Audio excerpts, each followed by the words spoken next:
Good morning friends, welcome back to your channel my cute home garden. तो सामने जो आपको ब्यूटीफुल प्लांट नज़र आ रहा है ये है कैलिफोर्नियन पोपी। और कैलिफोर्नियन पोपी के जो फ्लावर होते हैं वो बहुत ही ब्यूटीफुल होते हैं। तो आज मैं इस प्लांट के बारे में आपको डिटेल इन्फॉर्मेशन जो है वो देने वाला हूँ। साथ ही बात करेंगे कि आप इसकी कैसे केयर कर सकते हैं ताकि इसमें ज़्यादा फ्लावरिंग हो और ये लंबे समय तक आपके गार्डन में जो है वो बना रहे और प्लांट जो है वो भी हेल्थी रहे। तो सबसे पहले इस प्लांट के बारे में जान लेते हैं। तो आपको बता देता हूँ कि ये जो प्लांट है इसका जो नेटिव प्लेस है वो नॉर्थ अमेरिका और सेंट्रल अमेरिका जो है वो माना गया है। इस प्लांट को कैलिफोर्नियन पॉपी के अलावा golden Poppy, Californian sunlight, cup of gold और गोल्डन कप के नाम से भी जो है वो जाना जाता है, क्योंकि जब आप इसका शेप देखेंगे तो एकदम कप के फ्लावर की तरह जो है वो नज़र आता है। इसीलिए इसे कप ऑफ गोल्ड और गोल्डन कप जो है वो जाना जाता है, क्योंकि आपको दिखाई भी दे रहा होगा कि ये बिल्कुल गोल्ड की तरह जो है वो आपको नज़र आ रहा है जो इसका कलर है। तो बेहद ही खूबसूरत फ्लावर जो है वो पॉपी होता है। और इसके अगर मैं रंगों की बात करूं तो ऑरेंज, येलो, रेड, पिंक और वाइट कलर जो है आपको इसमें देखने को मिल जाता है। तो सबसे पहले मैं बात कर लेता हूं केयर टिप्स में लाइट की। तो कैलिफोर्नियन पॉपी को फुल डे सनलाइट की जो है वो ज़रूरत होती है। इसका मतलब ये है कि कम से कम 6 घंटे की जो धूप है वो आपको जो है से देनी चाहिए। इस कंडीशन के अंदर ये बहुत अच्छा जो है ब्लूम कर रहा है। जैसा कि आपको नज़र आ रहा होगा कि मेरे पास 2 प्लांट है, एक ऑरेंज और एक येलो। बहुत ही ब्यूटीफुल और बहुत सारे फ्लावर जो हैं वो एक साथ ब्लूम हो रहे हैं। तो इसकी वजह यही है कि डायरेक्ट सनलाइट में आप इसको रखें। अगर आप इसको शेडी एरिया में रखते हैं तो प्लांट जो है वो लैगी हो जाता है और फ्लावर कम देता है। तो उसके बाद मैं बात करता हूँ सॉइल की। तो आपको बता देता हूँ कि कैलिफोर्नियन पॉपी को रिच लोमी सॉइल जो है वो पसंद होती है। हालांकि मैं आपको बता दूं कि ये किसी भी तरह की सॉइल के अंदर बहुत अच्छे तरीके से सर्वाइव कर लेता है, चाहे वो आपकी सैंडी सॉइल हो, चाहे वो रॉकी सॉइल हो। तो सॉइल के बारे में आपको चिंता करने की ज़रूरत नहीं है। जो भी सॉइल आपके पास अवेलेबल है उसी का इस्तेमाल आप कर सकते हैं। बस ऐसी सॉइल तैयार ना करें जिसमें वाटर लॉगिंग हो जाए। तो ड्रेनेज जो है वो उसका ठीक ठाक रहना चाहिए। बहुत ज़्यादा वेल ड्रेन सॉइल की जो ज़रूरत है वो इसको नहीं पड़ती है। तो अब मैं बात कर लेता हूँ टेम्परेचर और ह्यूमिडिटी को। तो देखिए ये जो फ्लावर है वो विंटर और स्प्रिंग दोनों सीजन में बहुत अच्छा ब्लूम जो है वो करता है। मोस्टली फ्लावर जो है वो स्प्रिंग सीजन के अंदर ही अच्छा ब्लूम करते हैं, क्योंकि इस समय जो सर्दियां हैं वो कम हो जाती हैं और एक मॉडरेट टेम्परेचर जो है वो आपको देखने को मिल जाता है। और इसको अच्छी खासी ह्यूमिडिटी जो है वो पसंद होती है। लेकिन ओवर वाटरिंग ये प्लांट जो है वो बिल्कुल भी पसंद नहीं करता। अगर आप इसमें ओवर वाटरिंग करेंगे तो ये प्लांट जो है वो डाई हो सकता है। और देखिए जब ओवर हीट हो जाती है, मई और जून का महीना आता है, तो ये डॉर्मेंसी के अंदर चला जाता है या फिर डाई हो जाता है।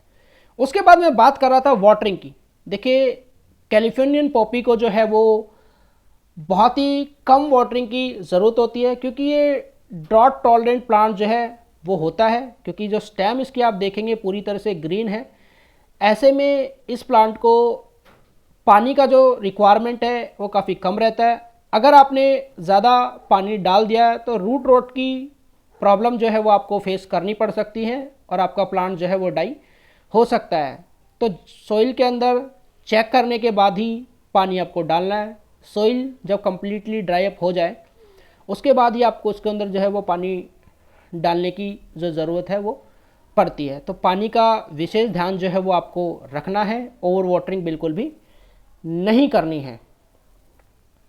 उसके बाद मैं बात कर लेता हूँ कि कैलिफोर्नियन पॉपी में अगर आप अच्छी फ्लावरिंग लेना चाहते हैं तो उसके लिए आपको जो है वो क्या करना पड़ेगा।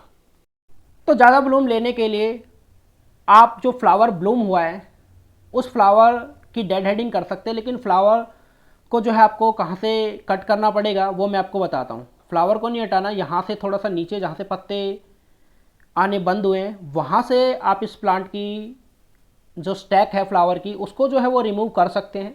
अगर आप ऐसा करेंगे तो फ्लावरिंग जो है वो अच्छी हो सकती है।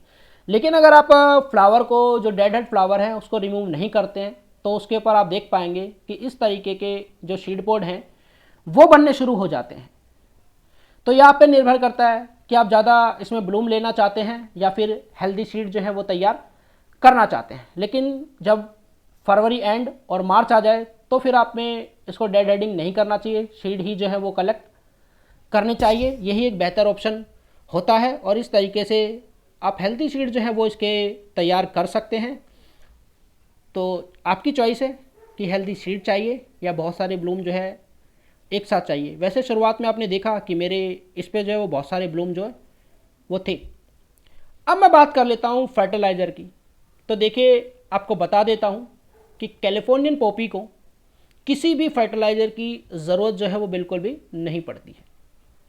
तो आप इसमें जो फर्टिलाइज़र है वो डालने से बचें और केमिकल फर्टिलाइज़र का इस्तेमाल जो है वो बिल्कुल ना करें। अगर आप केमिकल फर्टिलाइज़र का इस्तेमाल करेंगे तो इसमें सिर्फ जो है वो ब्रांचेज रह जाएंगी, फॉइलेज रह जाएगा, फ्लावर जो है वो ब्लूम नहीं हो पाएंगे।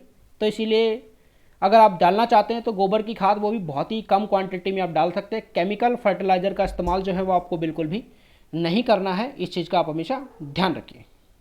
अगर मैं बात करूँ डिजीज़ की, तो देखिए कैलिफोर्नियन पॉपी के ऊपर कोई ख़ास तरह की डिजीज़ जो है वो देखने को नहीं मिलती है, लेकिन एक्सेसिव वाटर डालने की वजह से इसके ऊपर मोल्ड और मिल्ड्यू जो है वो देखने को मिल जाते हैं। और अक्सर इस प्लांट में जो सबसे बड़ी समस्या देखी गई है वो स्टेम रूट की देखी गई है। हालांकि इसमें स्टेम नहीं होता, सभी ब्रांचेज जो है वो होती है। तो ये बात आप याद रखिए कि ओवर वाटरिंग से आपको इसको बचाना है और पूरी सनलाइट में रखेंगे तो ये जो प्लांट है वो बिल्कुल भी ख़राब जो है वो आपका नहीं होगा। इस चीज़ का विशेष ध्यान जो है वो आपको रखने की जो ज़रूरत है वो होती है। तो अगर मैं प्रोपगेशन की बात करूं तो देखिए कैलिफोर्नियन पॉपी सीड से बहुत ही आसानी से जो है वो ग्रो हो जाता है।